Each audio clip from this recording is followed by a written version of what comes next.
पुढे बोलायचंय काय आहे, प्रत्येक भागामध्ये वेगळी परंपरा आहे. एक काशीला विद्वान साधू होता, लक्षपूर्वक ऐका. आणि त्या साधूचा अंतकाळ जवळ आला. मला सांगायचंय वासनेपोटी मनुष्याला पुन्हा जन्म घ्यावा लागतो. त्या साधूचा अंतकाळ जवळ आला आणि त्या साधूचा अंतकाळ जवळ आल्यानंतर त्या साधूने सगळा आपला शिष्य परिवार बोलवला. सगळा शिष्य परिवार बोलवला. 3 वाजता ते साधू प्रवचन करण्याकरता गादीवर बसले. 4 वाजेपर्यंत त्या साधूने प्रवचन केलं. 4 वाजेपर्यंत प्रवचन केलं. 4ला 5 मिनिट कमी असताना त्या साधूने आपलं बोलणं बंद केलं आणि सांगितलं, हे बघा शिष्य परिवार माझा जे आलेत ना, तुम्ही ऐका म्हणे, मी आता मरणार आहे. काय काय काय कीर्ती असेल त्या साधूची, काय पुण्य केलं असेल त्या साधूने. व्यासपीठावर बसलाय प्रवचनाच्या, सगळा शिष्य परिवार बोलून घेतलाय आणि साधू बोलतोय शिष्य परिवाराला, हे बघा ऐका माझ्याकडे, ऐका माझ्याकडे लक्ष द्या. काय म्हणून साधू, मी आता 2 मिनिटात मरणार आहे. मेल्यानंतर मला अजिबात ठेवू नका. काय करा, माझी पूर्ण काशी नगरीमध्ये अंतयात्रा काढा. अंतयात्रा काढल्यानंतर मला गंगेमध्ये नावेमध्ये बसवा. नावेमध्ये बसून मला भर गंगेमध्ये घेऊन जावा आणि गंगेमध्ये नेऊन माझा देह उचलून पाण्यामध्ये सोडा. जरा लक्ष माझ्याकडे असू द्या. माझा देह पाण्यात सोडला का स्वर्गामध्ये काय होणार आहे, घंटा वाजणार आहे आणि माझ्यावरती पुष्पवृष्टी होणार आहे. हे कोण सांगतंय? साधू. भावा मामा, असली साधू पाहिजे जगात. चमत्कार दाखवणारे, चमत्कार दाखवणाऱ्या साधूच्या मागेला गर्दी असते महाराज. त्यांनी सांगितलं, माझा देह पाण्यात टाकला, स्वर्गात काय होणार आहे, घंटा वाजणार आहे आणि माझ्यावरती काय होणार आहे, पुष्पवृष्टी होणार आहे. अहो काय बघता माझ्याकडे, हा बघता बघता बघता सगळी काशी नगरी जमली. कशाला? हा साधूच्या मातीला नाही, स्वर्गातल्या घंटेचा आवाज ऐकायला आणि पुष्पवृष्टी बघायला सगळी काशी नगरी जमली महाराज. प्रेत यात्रा झाली. साधूला नावेमध्ये बसवलं. सगळेजण साधूकडे बघना, कुठं पाहत होते, आकाशात पाहायला लागले. का आकाशात का पाहू लागले? कारण वरून काय होणार आहे, पुष्पवृष्टी होणार आहे, घंटानाद होणार आहे. हे सगळे वर बघायला लागले महाराज. साधूला भर नावेतून भर गंगेमध्ये नेलं, पाण्याच्या प्रवाहात नेलं. साधूला 2-3 उचललं आणि त्या पाण्यामध्ये एकदा बुडवलं, वर काढलं, तरी काही घंटेचा आवाज आला नाही. त्यांना वाटलं कदाचित 2दा बुडवलं पाहिजे, म्हणून 2दा पाण्यात बुडवलं, पुन्हा वर काढलं, तरी आवाज नाही. काय बघता माझ्याकडे, आता बरोबर बाहेर करायचा का, त्याला मध्ये बाहेर करायचा का. त्या शेवटी शिष्य वैतागले, त्या साधूला उचलला आणि भाटकून पाण्यात टाकून दिलं. घंटा वाजली नाही आणि पुष्पवृष्टी झाली नाही. 4 साधू शहाणे होते. ते म्हणले, म्हातारा आयुष्यभर खोटं बोललं आणि जाता जाता नुसतं आपला नादी लावून गेले. म्हणे काही फायदा नाही, असल्या महाराजाच्या नादी लागायचं नाही. असं कोण म्हणलं? तिथले माणसं, तुम्ही नाही, तुम्ही सज्जन आहेत सगळे. असल्या महाराजाच्या नादी लागायचं नाही म्हणले. हे आयुष्यभर खोटं बोललं म्हातारा, जाताना कुणाचं काही नीट केलं नाही, असं म्हणतात माणसं. महाराज खरं सांगा तुम्हाला, जाणीव, जरा लक्ष द्या, ऐका. त्या साधूचे सगळे शिष्य परत आले आणि सगळे शिष्य ज्याच्या त्याच्या त्या रूम मध्ये जाऊन आश्रमात बसले. सगळे डोक्याला हात लावून बसले. का? साधू काय म्हणले होते? बोला की, स्वर्गात घंटा वाजणार, पुष्पवृष्टी होणार, म्हणून सगळे आनंदित होते. सगळ्याला दुःख झालं, सगळे डोक्याला हात लावून बसले. जाऊ दे म्हणले, खोटं बोलले आपले गुरु. 2-3 दिवस झालं आणि त्या साधू बरोबर लहानपणी शिकत असणारा त्यांचा एक मित्र आला महाराज. लहानपणचा मित्र आला. शोधत शोधत तीर्थभ्रमण करत करत त्या आश्रमामध्ये आला. आता त्याला काही माहित नव्हतं, या आश्रमातला आपला मित्र साधू मेलाय वगैरे असं काहीच माहित नव्हतं. त्या आश्रमामध्ये आला.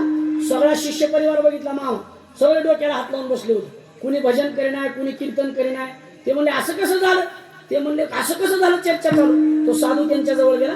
तो म्हणला, असं का बसलेत तुम्ही? भजन नाही, कीर्तन नाही, काय झालं नेमकं? ते म्हणले, काय सांगावं, तुम्हाला माहित नाही का? ते म्हणले, नाही. अहो काल आमचे गुरु महाराज गेले आणि त्यांनी आम्हाला सांगितलं होतं की म्हणजे मी मेल्यानंतर माझी प्रेत यात्रा काढा. मी काढली आम्ही. मग पुढे मेल्यानंतर तुम्ही मला गंगेमध्ये सोडा, स्वर्गामध्ये घंटे वाजणार आहे आणि पुन्हा काय होणार आहे, अंगावरती माझ्या पुष्पवृष्टी होणार आहे. अहो यातलं काही झालं नाही.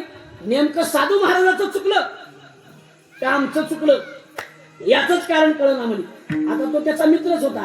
तो म्हणला, पोरो काळजी करू नका, तुमचा गुरु कसा होता हे महाराष्ट्रात कुणाला माहित नसलं तर मला माहिती आहे. मला कुणाला माहित आहे? मला माहिती आहे. मी नेहमी विनोदाने सांगत असतो, माणूस मोठा असो नाही तर बारका असो, जगातले त्याला सगळे माणसं भेटावं काका, पण त्याचा जीवलग मित्र त्याला भेटू नये, कधी भेटू नये. आता आमच्या गावात माझं कीर्तन होतं काल.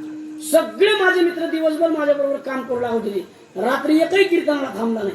कीर्तन संपल्यावर मी एकाला विचारलं, म्हणलं काय रे, कीर्तनाला का आले नाही तुम्ही? सगळे घरी जाऊन झोपले. ते म्हणले, तू किती शान आहेस हे फक्त आम्हाला माहित आहे, तू गावाला येडं लाव म्हणले. महाराष्ट्रात कुणालाच माहित नाही, पण तू किती शान आहेस आम्हाला माहित आहे. कुणाचे हरभरे उपटून आणले, कुणाच्या म्हशी सोडल्या उसात, कुणाच्या मोटरचा पाईप फोडला, हे कुणाला माहित आहे? हे आम्हाला माहित आहे. म्हणजे तू कशाला तत्वज्ञान सांगतो? तसं त्या साधूच्या मित्रांनी सांगितलं, तुमचा गुरु कसा आहे हे कुणाला माहित आहे? हे फक्त मलाच माहित आहे म्हणले. चला, साधू कुठे झोपला होता तिथपर्यंत चला म्हणले मला घेऊन. तो साधू गेला, झोपला त्याच्या जागेवर. कुणाच्या हात का गेले तुम्ही? पहिल्या मेलेल्या साधूच्या जागेवर झोपला. झोपल्यानंतर कसं झोपला होता यांनी सांगितलं, असं उशाशी उजवा हात घेतला होता आणि उजव्या कुशीवर झोपला होता. हा साधू गेला आणि उजव्या कुशीवर झोपला. आणि त्याची नजर एका खिडकीवर गेली. त्या रूमला काय होती? खिडकी होती. आणि त्या खिडकीच्या बाहेर एक बोरीचं झाड होतं मला. आणि त्या बोरीच्या झाडाला एकच बोर लागलं होतं आणि ते नेमकं पिकलं होतं. बोर पिकलं होतं. याने ते बोर पाहिलं आणि हा साधू उठून बसला, टाळ्या वाजू लागला. सापडला म्हणला, तुमचा गुरु सापडला. हे शिष्य परिवार म्हणले, हे फक्त गुरुजीच्या जागेवर झोपलं तर येडं झालं म्हणले. मेलेला माणूस पुढे सापडत असतो का? येडं झालं म्हणले. सापडला म्हणले, तुमच्या गुरुजी सापडला. ते म्हणले, अहो सापडला म्हणून आनंद काय व्यक्त करता?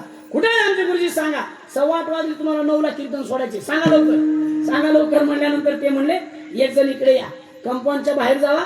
तिथं ते बोरीचं झाड दिसतंय ना, त्या बोरीच्या झाडाला एकच बोर लागला दिसते आणि त्या पिकलेला दिसते. तेवढं बोर तोडून घेऊन या. ते म्हणले, आमचे गुरुजी मेले आणि ह्याला बोर खायची इच्छा झाली. आता साधू शिष्य आहेत महाराज, ते गेला सांगकाम्या, त्यानं बोर तोडलं आणि या साधूच्या हातामध्ये आणून दिलं. आणून दिल्यानंतर या साधूने ते बोर अलगद हातामध्ये घेतलं आणि असं हळूच ते बोर फोडलं. तर त्या बोरामध्ये एक आळी निर्माण झाली होती. आणि ती आळी कोण होती? हा साधू होता. मरताना कुठं बघत होता? हाईत का गेले? हा, त्या बोराकडे पाहत होता. ती आळी अशी दिसली. तो मला लबाडा, सगळ्या शिष्याला खोटं बोलून इथं लपलायस का म्हणला. त्यानं ते बोर बंद केलं. चला म्हणला. कुठं? ते म्हणले, गंगेवर. कशाला? ते म्हणले, तुमच्या गुरुचं विसर्जन करायला.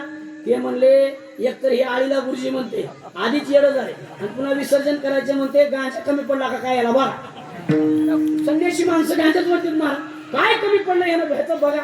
ते म्हणलं, हे बघा, तुम्हाला यायचं या, नाही तर नका या. मी चाललो म्हणल्यानंतर आता बहुत तमाशा म्हणून याच्या मागं गेले. हा गंगेमध्ये बसला, नावेत बसला. गंगेच्या मध्यभागी गेला आणि मध्यभागी जाऊन त्या साधूला बोलू लागला, आता तुला मरावं लागणार आहे आणि तुझी इच्छा पूर्ण होणार आहे. त्याने ते बोर हातामध्ये घेतलं. असं पाण्यात बोर सोडणार, काय बघता माझ्याकडं, तेवढ्यात पुष्पवृष्टी व्हायला चालू झाली महाराज. बोर पाण्यात सोडायचं राहिलंच होतं. बोर पाण्यात सोडणार, तेवढ्यात पुष्पवृष्टी व्हायला लागली. बोर पाण्यात सोडलं आणि ती आळी आणि ते बोर व्हायला लागलं आणि महाराज स्वर्गामध्ये घंटा वाजू लागली. याचं कारण तरी काय झालं? हे सगळे शिष्य परिवार अगदी आश्चर्यचकित झाले. ते म्हणले, कहो महाराज, हे तुम्हाला कसं काय कळलं? ते म्हणले, मी तुम्हाला सांगितलं ना, तुमचा गुरुजी कसा आहे हे फक्त मलाच माहित आहे. मरताना याची वासना कशात राहिली? त्या बोरात राहिली. म्हणून याला आईच्या पोटी जन्म घ्यावा लागला. मला पुढे बोलायचे, मनुष्याला, जीवाला माणसाचा जन्म मिळतो एकतर वासना शिल्लक राहिल्यावर. जीवाला माणसाचा जन्म मिळतो एकतर कर्म केल्यावर. जीवाला माणसाचा जन्म मिळतो पाप पुण्य समान झाल्यावर. विठाला विठा